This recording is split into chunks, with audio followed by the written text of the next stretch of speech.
Salvo capítulo 17.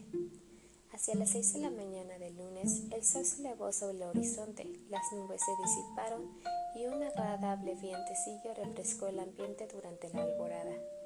La tierra, intensamente perfumada, reapareció ante los viajeros. El globo, girando alrededor de sí mismo en medio de las corrientes antagonistas, había derivado muy poco y el doctor, dejando que el gas se contrajera, descendió con objeto de tomar una dirección más septentrional. Sus tentativas fueron durante mucho tiempo infructuosas. El viento lo empujó hacia el oeste, hasta avistar las célebres montañas de la Luna, que forman un semicírculo alrededor de un extremo del lago Tanganica. La cordillera, poco accidentada, destacaba en el azulado horizonte. Parecía una fortificación natural, inaccesible a los exploradores del centro de África. Algunos conos aislados ostentaban el sello de las nieves perpetuas. Nos encontramos en un país inexplorado, dijo el doctor. El capitán Burton avanzó mucho hacia el oeste, pero no pudo llegar a estas montañas célebres, incluso negó su existencia, defendida por su compañero Speke, pretendiendo que era fruto de la imaginación de este. Para nosotros, amigos, ya no hay duda posible. ¿Las traspasaremos?, preguntó Kennedy. No, lo quiera Dios. Espero hallar un viento favorable que me devuelva hacia el Ecuador. Si es necesario, me detendré igual que un barco echa el ancla para evitar vientos que le harían perder el rumbo. Pero las previsiones del doctor no tardaron en realizarse. Después de haber tanteado a diferentes alturas, el Victoria fue impelido hacia el nordeste a una velocidad moderada. Avanzamos en la dirección correcta, dijo, consultando la brújula, y es escasamente a 200 pies de la tierra. Tales circunstancias nos favorecen para explorar estas nuevas regiones. El capitán Speke, cuando iba en busca del lago Ukerewe, remontó más al este en línea recta con el Casey. ¿Iremos mucho tiempo así?, preguntó Kennedy. Tal vez. Nuestro objetivo es reconocer el nacimiento del Nilo y aún nos queda por recorrer 600 millas antes de llegar al límite extremo que han alcanzado los exploradores procedentes del norte. ¿Y no echaremos pie a tierra para estirar un poco las piernas?, preguntó yo. Por supuesto, tenemos que conseguir víveres. Tú, mi buen Dick, nos aprovisionarás de carne fresca. Cuanto quieras, amigo Samuel. Tendremos también que reponer la reserva de agua. ¿Quién nos asegura que no seremos arrastrados hacia las comarcas áridas? Todas las precauciones son pocas. Al mediodía, el Victoria se hallaba a 29 grados y 15 de latitud y 3 grados y 15 de latitud. Había pasado la aldea de Uyofu, último límite septentrional del Unyamwezi, a la altura del lago Ukerewe, que los viajeros no tenían aún alcance de sus miradas. Los pueblos que viven cerca del Ecuador parecen algo más civilizados y están gobernados por monarcas absolutos cuyo despotismo no conoce límites. Su aglomeración más compacta constituye la provincia de Caragua. Quedó resuelto entre los tres viajeros echar pie a tierra en cuanto encontrasen un sitio favorable. Debían hacer un alto prolongado para inspeccionar cuidadosamente el aerostato. Se moderó la llama del soplete y se echaron fuera de la quilla las ancas, que corrían rozando las alturas de las hierbas de una inmensa pradera. Desde cierta altura parecía cubierta de menudo césped, pero este césped tenía en realidad de 7 a 8 pies de largo. El Victoria acariciaba aquellas hierbas sin curvarlas, como si fuera una mariposa gigantesca. La vista no tropezaba con ningún obstáculo. Parecía un océano de verdor sin ningún rompiente. No sé cuándo pararemos de correr, dijo Kennedy, pues no distingo un solo árbol al cual podamos acercarnos. Me parece que tendré que renunciar a la caza. Aguarda, amigo Dick, aguarda. Imposible te sería cazar en medio de estas hierbas que son más altas que tú, pero acabaremos por encontrar un lugar propicio. Verdaderamente era un paseo delicioso, un auténtico crucero por aquel mar tan verde, casi transparente, con suaves ondulaciones provocadas por el soplo del viento. La barca justificaba su nombre, pues parecía realmente la India a las olas, levantando de vez en cuando bandadas de pájaros de espléndidos colores que escapaban emitiendo alegres gritos. Las anclas se sumergían en aquel lago de flores y trazaban un surco que cerraba las tres sellas. como la estela de un barco. De pronto el globo recibió una fuerte sacudida. Sin duda el ancla había hinchado sus uñas en la hendidura de una roca oculta bajo la gigantesca alfombra de césped. «Estamos anclados», dijo Joe. «Pues bien, echa la escala», replicó el cazador. No bien hubo pronunciado estas palabras, un grito agudo retumbó en el aire y de la boca de los tres viajeros escaparon las siguientes frases entrecortadas por exclamaciones. «¿Qué es eso?» Un grito singular y seguimos avanzando. ¿Se habrá desprendido el ancla? No, está asegurada, exclamó Joe tirando de la cuerda. Sin duda con el ancla arrastramos la roca. Las hierbas se removieron a bastante distancia y encima de ellas apareció una forma alargada y sinuosa. «¡Una serpiente!», exclamó Joe. «¡Una serpiente!», repitió Kennedy al tiempo que cargaba su carabina. «No», replicó el doctor, «es la trompa de un elefante». «¡Un elefante, Samuel!», y así diciendo, Kennedy apuntó con la escopeta. «Aguarda, Dick, aguarda». «No, no tires, señor, el animal nos remolca». «Y en buena dirección, Joe, en buena dirección». El elefante, que avanzaba con cierta rapidez, no tardó en llegar a un rasón donde se le pudo ver entero. Por su gigantesco tamaño, el doctor reconoció a un macho de una magnífica especie. Los brazos del ancla habían quedado trabados entre sus dos blancos colmillos, admirablemente curvados, cuya longitud no bajaba de 8 pies. El animal forcejeaba en vano para desprenderse con la trompa de la cuerda que lo sujetaba a la barca. «Adelante, valiente», exclamó Joe con el colmo de la alegría, animándolo con entusiasmo. «He aquí nueva manera de viajar. Mejor tira este animal que un buen caballo». «¿Pero a dónde nos lleva?», preguntó Kennedy, que agitaba con impaciencia la carabina como si le quemase las manos. «Nos lleva a donde queremos ir, amigo Dick. Ten un poco de paciencia». We are more», como dicen los campesinos escoceses, gritaba el alegre Joe. «Adelante, adelante». El animal empezó a galopar muy deprisa, agitaba la trompa derecha a izquierda y con sus bruscos movimientos sacudía violentamente la barca. El doctor, hacha en mano, estaba preparado para cortar la cuerda en caso necesario. «Pero no nos separemos el ancla hasta el último momento», dijo. Aquella carrera a remolque del elefante duró cerca de hora y media. El animal, al parecer, no sentía la menor fatiga. Esos enormes paquidermos pueden estar mucho tiempo galopando y de un día para otro se los encuentra a distancias enormes, como las ballenas, con las que coinciden en velocidad y en dimensiones. «Si bien se mira», dijo Joe, «hemos hinchado el arpón en una ballena y no hacemos más que remedar la maniobra de los balleneros durante la pesca». Pero un cambio en la naturaleza del terreno obligó al doctor a modificar su medio de locomoción. Al norte de la pradera, a unas 3 millas, se veía un espeso bosque, por lo que era necesario separar el globo de su improvisado conductor. Kennedy tomó a su cargo detener al elefante en su carrera. Apuntó, pero estaba mal colocado para herir al animal con éxito.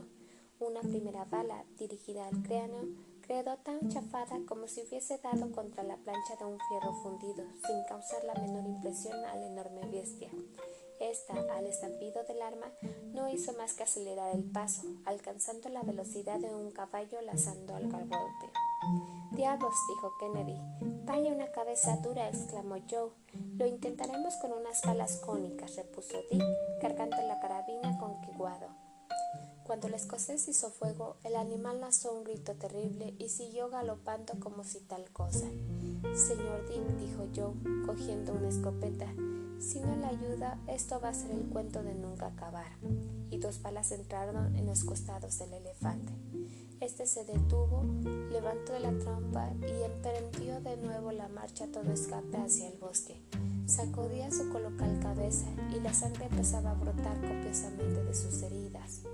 «Sigamos haciendo fuego, señor Dick, y que sea muy nutrido», añadió el doctor. «Tenemos el bosque a menos de 20 toesas».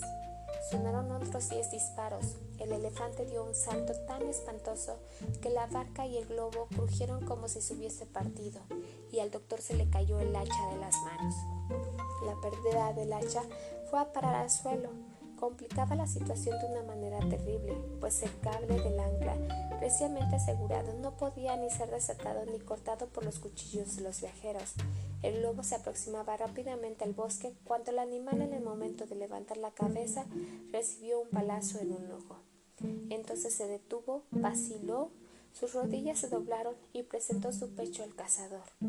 «Una bala en el corazón», dijo este, descargando una vez más la carabina. El elefante lanzó un grito de dolor y de agonía, se incorporó momentáneamente hacia encontrar la trompa y cayó desplomado sobre uno de sus colmillos, que se rajó de arriba abajo. Estaba muerto. «Se ha partido un colmillo», exclamó Kennedy.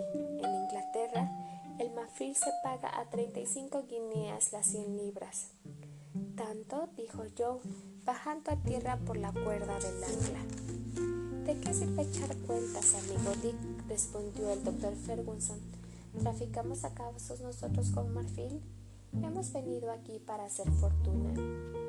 Joe contempló el ancla, sólidamente agarrada al colmillo que había quedado ileso.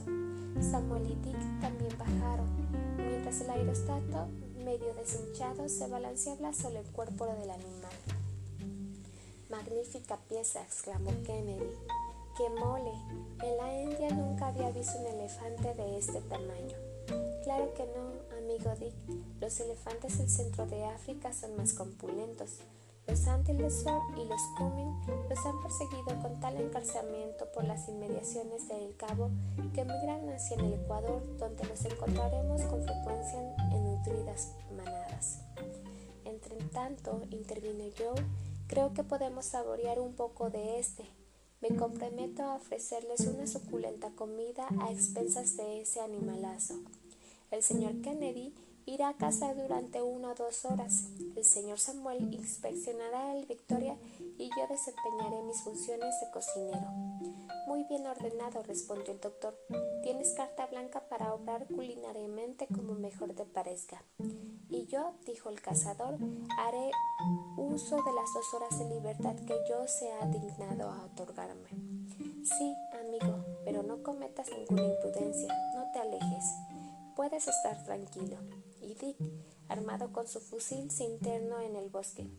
Entonces Joe empezó a desempeñar sus funciones. Primero excavó un hoyo de 2 pies de profundidad y lo llenó de ramas secas que cubrían el suelo procedente de los boquetes hechos en el bosque por los elefantes, cuyas huellas se veían. Una vez estuvo lleno el agujero, levantó encima una pila de leña de 2 pies y le prendió fuego. A continuación se dirigió a los inanimados restos del elefante, que había caído a unas 10 toesas del bosque. Cortó diestramente la trompa, que medía aproximadamente 2 pies de anchos en su base, escogió la parte más delicada y a ella unió una de las esponjosas pezuñas del animal, porque, en efecto, estas partes son el mejor bocado, como la jiga del bisonte, las patas del oso y la cabeza del jabalí.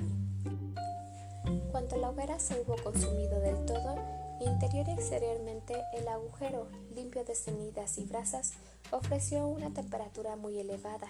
Los trozos del elefante, envueltos en hojas aromáticas, fueron depositados en el fondo de aquel horno improvisado y cubierto de cenizas calientes, sobre el cual Joe encendió nueva hoguera.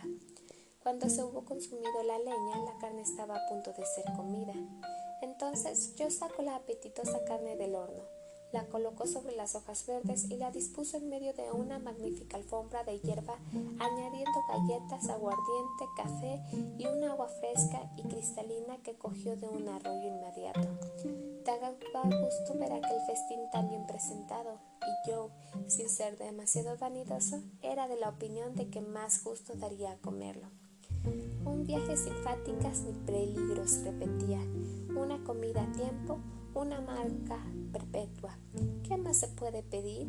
Y el bueno del señor Kennedy, que no quería venir. Por su parte, el doctor Ferguson realizaba una inspección minuciosa del aerostato, el cual no había sufrido en la tormenta avería alguna.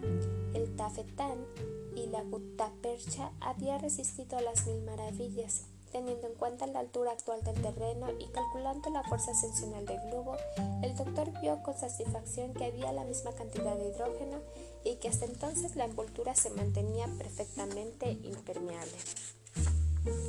No hacía más que 5 días que los viajeros habían salido de Zanzíbar. La provisión de pemmican estaba incólume, la de galletas y carne en conserva bastante bien para un largo viaje. Por consiguiente, lo único que había que renovar era la reserva de agua. Los tubos y la serpentín se hallaban en perfecto estado. Gracias a sus articulaciones de caucho, se había prestado dócilmente a todas las oscilaciones del aerostato. Terminado su examen, el doctor puso en orden sus apuntes. Trazó un croquis muy exacto del terreno circundante, con la pradera que se extendía hasta perderse de vista, el bosque y el globo inmóvil sobre el cuerpo del monstruoso elefante. Pasadas las horas que tenía a su disposición, Kennedy volvió con una sarta de rollizas perdices y un pernil de oryx, animal perteneciente a la especie más ágil de antílopes. Joe se encargó de guisar este aumento de provisiones. «La mesa está puesta», anunció luego con cierta solemnidad, y los 3 viajeros no tuvieron más que sentarse sobre la alfombra del verdor. Las pezuñas y la trompa del elefante fueron declaradas exquisitas por unanimidad. Se vivió a salud en Inglaterra, como de costumbre, y deliciosos habanos perfumaron por primera vez aquella encantadora comarca. Kennedy comía, bebía y hablaba por los codos. Estaba un poco achispado y propuso seriamente a su amigo el doctor establecerse en aquel bosque, construir en él unas caballas y comenzar la dinastía de los Robinsones africanos. La idea no tuvo consecuencias, si bien Joe se propuso a sí mismo para desempeñar el papel de viernes. La campiña parecía tan tranquila, tan desierta, que el doctor resolvió pasar la noche en tierra. Joe formó un círculo de hogueras barricadas indispensables para las bestias feroces. Las hienas, los nahuardos y los chacales, atraídos por el olor de la carne del elefante, vagaban por los alrededores. Kennedy tuvo que hacer algunos disparos para ahuyentar a visitantes demasiado audaces, pero finalmente la noche transcurrió sin incidentes desagradables. Capítulo 18. A las 5 de la mañana siguiente empezaron los preparativos para la marcha. Joe, con el hacha que había tenido la fortuna de encontrar, rompió los colmillos del elefante. El Victoria, recobrando su libertad, arrastró a los viajeros hacia el nordeste a una velocidad de 18 millas. Durante la noche anterior, el doctor había calculado cuidadosamente a su posición, guiándose por las alturas de las estrellas. Se hallaba a 2 grados y 4 de latitud por debajo del ecuador, o sea, 160 millas geográficas. Atravesó numerosas aldeas sin hacer ningún caso de los gritos que provocaba su aparición. Tomó nota de la conformación de los lugares basándose en observaciones sumarias. Salvó las cuestas de Rumembe, casi tan pinas como la cima de Usagara, y más adelante, en Tenga, encontró las primeras lomas de las cordilleras de Caragua, que en su opinión derivan necesariamente de las montañas de la luna. La antigua leyenda que convertía aquellas sierras de la cuna del lino se acercaba a la verdad, puesto que confinan con el lago Ukerewe, presunto receptáculo de las aguas del Gran Río. Desde Kafuro, gran distrito de los mercaderes del país, distinguió por fin en el horizonte aquel lago tan buscado que el capitán Speke entrevió el 13 de agosto de 1858. El doctor Samuel Ferguson se sentía enormemente emocionado. Estaba casi llegado a uno de los principales puntos de su exploración y, sin soltar un momento de anteojo, observaba el menor accidente de aquella comarca misteriosa, estudiándola con todo detalle. Debajo de él se extendía una tierra generalmente estéril, que no presentaba más que algunas laderas cultivadas. El terreno sembrado de conos de media altura se hacía llano a las inmediaciones de lagos. Campos sembrados de cebada reemplazaban a barrosales y allí crecían el yantén, de donde se saca el vino del país del Muani, planta silvestre sucedánea del café. Un conjunto de unas 50 chozas circulares cubiertas de bálago en flor constituía la capital de Caragua. Se percibían sin dificultad las expresiones atónitas de una raza bastante bella, de tez morena amarillenta. Mujeres de una corpulencia inverosímil se arrastraban por las plantaciones y el doctor asombró a sus compañeros diciéndoles que aquella obesidad, allí muy apreciada, se obtenía por medio de un régimen obligatorio de leche cuajada. A mediodía, el Victoria se hallaba a 1,45 de latitud austral y a la 1 de la tarde el viento lo empujaba hacia el lago. Aquel lago del capitán Speke se nombró Nyanza Victoria, en el cual tenía unas 90 millas de ancho. En su extremo meridional, el capitán encontró un grupo de islas al que llamó Archipiélago de Bengala. Llegó hasta Muanza del Este, donde fue bien recibido por el sultán. Hizo la triangulación de aquella parte del lago, pero no pudo conseguir una barca para atravesarlo, ni tampoco para visitar la gran isla de Ukerewe, que es muy populosa. Está gobernada por 3 sultanes y al bajar la marea no forma más que una península. El Victoria abordaba el lago más al norte, lo cual apesadumbraba el doctor, que hubiera querido determinar con sus contornos inferiores. La orilla, erizadas de matorrales espinosos y maleza inextricable, desaparecía literalmente bajo miriadas de mosquitos de un color parduzco. Aquel país debía de ser inhabitable y estar deshabitado. Se veían manadas de hipopótamos revolcándose en los cañares o sumergiéndose en las blanquecinas aguas del lago. Visto desde lo alto, ofrecía hacia el oeste un horizonte tan ancho que parecía un mar. Las distancias impiden establecer comunicaciones entre una y otra orilla. Además, las tempestades son allí más frecuentes y fuertes, pues los vientos no encuentran obstáculo alguno en aquella cuenca elevada y descubierta. Trabajo le costó al doctor dirigir el globo. Temía ser arrastrado hacia el este, pero por fortuna una corriente le llevó directamente al norte y a las 6 de la tarde el Victoria se situó sobre una pequeña isla desierta a 0 grados y 3 de latitud y 33 grados y 52 de longitud y a 20 millas de la costa. Los viajeros lograron anclar en un árbol. Al anochecer calmó el viento y pudieron quedarse allí tranquilamente. Era impensable tomar tierra, porque allí, lo mismo que en las orillas del Nyanza, las legiones de mosquitos cubrían el suelo como una densa nube. Joe volvió del árbol acribillado, pero no le parecía muy natural que los mosquitos picasen. No se desazonó ni poco ni mucho. El doctor, sin embargo, menos optimista, soltó toda la cuerda que le fue posible para liberarse de aquellos despiadados insectos que asentían con un murmullo inquietante. El doctor estableció la altura del lago sobre el nivel del mar, tal como lo había determinado el capitán Speke, es decir, 3.650 pies. «Con que estamos en una isla», dijo Joe, que se desollaba rascándose. «Con una isla que podríamos recorrer en menos de un canto un gallo», respondió el cazador, «y donde, salvo a estos amables insectos, no se ve un solo ser vivo». «Las islas de que este lago es salpicado», respondió el doctor Ferguson, «no son en realidad más que crestas de colinas sumergidas y no hemos tenido poca fortuna de encontrar en ellas un abrigo, porque las orillas del lago están pobladas de tribus feroces. Dormir, pues, ya que el cielo nos prepara una noche tranquila». «¿Y no harás tú otro tanto, Samuel?» «No, yo no podría cerrar los ojos.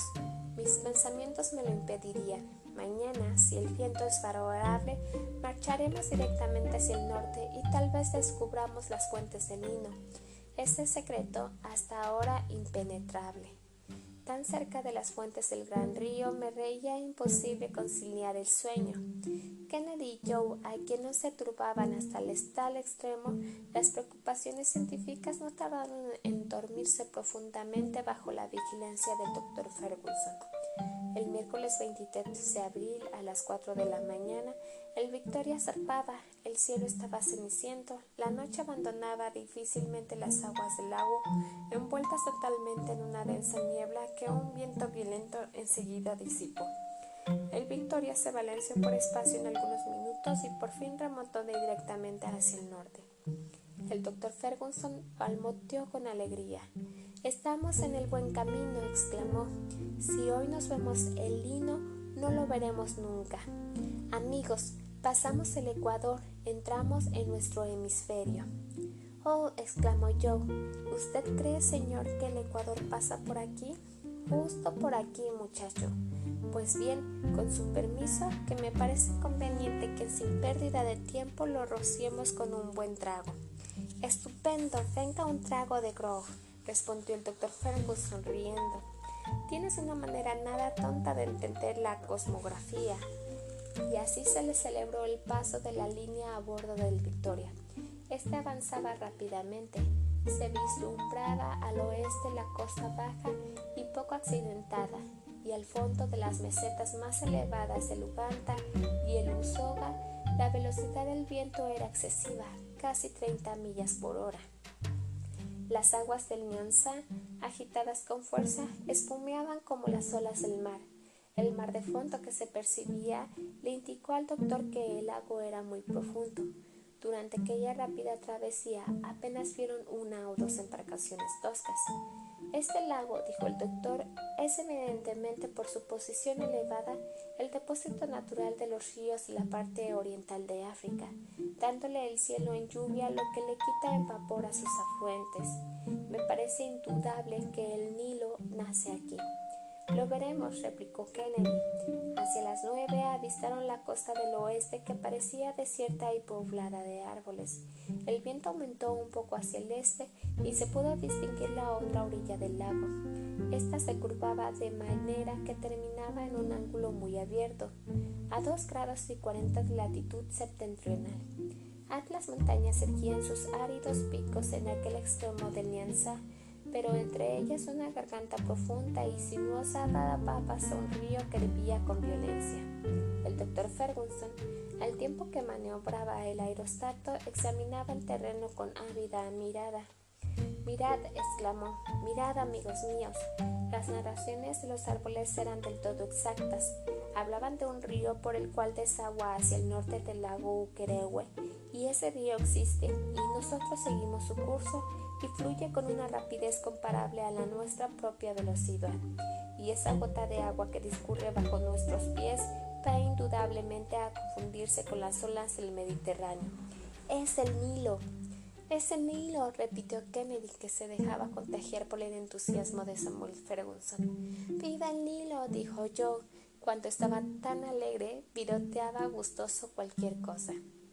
Enormes rocas obstaculizaban en diversos puntos el curso de aquel misterioso río. El agua espumeaba, formaba rápidos y cataratas que conformaban al doctor por sus previsiones. De las montañas circundantes partían numerosos torrentes, se podía contar con centenares. De la tierra se veía brotar delgados hilos de agua dispersos que se cruzaban, se confundían, rivalizaban en velocidad y se precipitaban en aquel riachuelo, que después de absorberlos se convertía en un caudaloso río.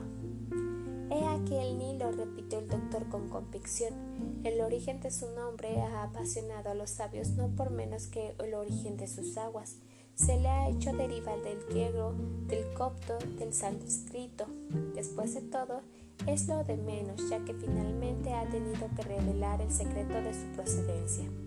«¿Pero cómo podremos estar seguros?», preguntó el cazador, «de que este río es el mismo que exploraron los viajeros del norte anteriormente». «Tendremos pruebas seguras, irrecusables, infalibles», respondió doctor Ferguson, «si el viento sigue siendo propicio, aunque no sea más que una hora». Las montañas se separaban, dando paso a numerosas aldeas y a campos cultivados de sésamo, tourrab y caña de azúcar. Las tribus de aquellas comarcas se mostraban agitadas y hostiles.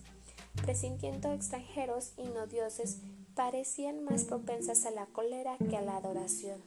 Se diría que el hecho de dirigirse a las fuentes del Nilo significaría usurparles algo. El Victoria tuvo que mantenerse fuera del alcance de los mosquetes. «Difícil será abordar aquí», dijo el escocés. «Peor para esos indígenas», replicó Joe.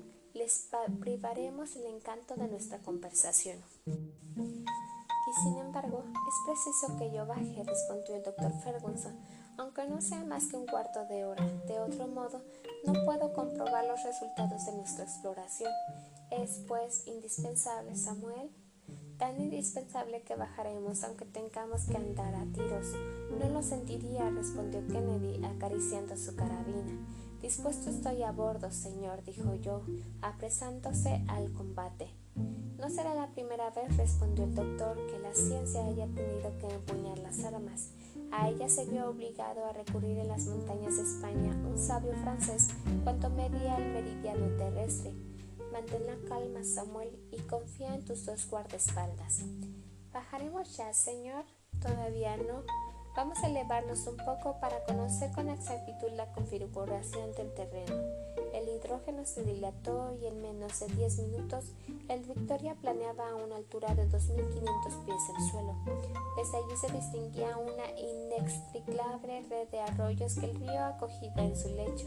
La mayor parte venían del oeste, atravesando fértiles campos y numerosas colinas. Nos hallamos a menos de 90 millas del Gondokoro, dijo el doctor señalando el mapa, y a menos de 5 del punto alcanzado por los exploradores procedentes del norte. Acerquémonos a tierra con precaución. El Victoria descendió más de 2.000 pies. Ahora, amigos, preparaos para cualquier cosa. Lo estamos, respondieron Dick y Joe. Bien. Muy pronto, el Victoria avanzó siguiendo el lecho del río y apenas a 100 pies de este. En aquel punto, el Nilo medía 50 toesas y en las aldeas de las orillas los indígenas se quitaban tumultuosamente.